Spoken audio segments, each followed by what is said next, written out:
एक बार एक वैज्ञानिक ने एक टिड्डे को पकड़ा और उसे अपनी आवाज पर छलांग लगाना सिखाया। वैज्ञानिक टिड्डे से कहता, कूदो। टिड्डा उसकी आवाज सुनते ही जोर से छलांग लगा देता। अब वो वैज्ञानिक था तो प्रयोग करना तो बनता ही था। उन्होंने टिड्डे की छलांग पर प्रयोग किया। वैज्ञानिक ने उसकी एक टांग तोड़ दी और फिर बोला, कूदो। अब टिड्डे की छलांग की दूरी कम हो गई।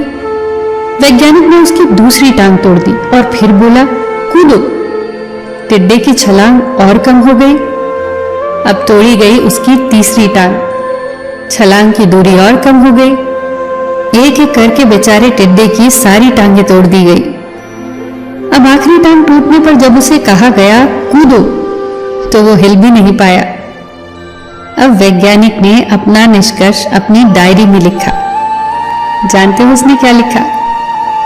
जब टिड्डे की एक टांग तोड़ी गई तो वो थोड़ा बहरा हो गया। जब उसकी दूसरी टांग तोड़ी गई तो वो और बहरा हो गया। हर टांग टूटने के साथ वो और बहरा होता गया और सारी टांग टूटने के बाद वो बिल्कुल बहरा हो गया। जोर जोर से चिल्लाने का भी उस पर कोई असर नहीं हुआ।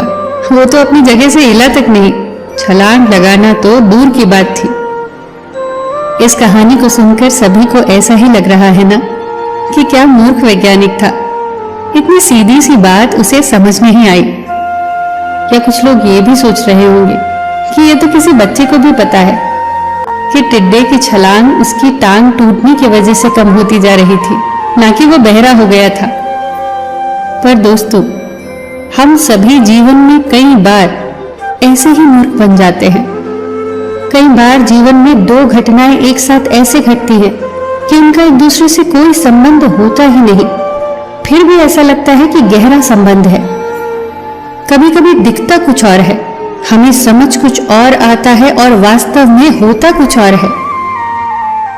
इसीलिए अगर पछताना नहीं है तो जीवन में जल्दबाजी में कोई निर्णय न ले। हमेशा समझबूझ का इस्तेमाल करें, सावधानी बरतें, नतीजे सोच विचार कर ही निकालें। दोस्तों, आपको ये छोटी छोटी कहानियां और उनकी सीख कैसी लग रही है, हमें कमेंट सेक्शन में जरूर बताइएगा। आप अपने सुझाव भी लिखिए जिससे हम और बेहतर करने की कोशिश करें। फिर मिलेंगे दोस्तों अगली वीडियो के साथ। तब तक के लिए अपना ख्याल रखना और हमेशा मुस्कुराते रहना।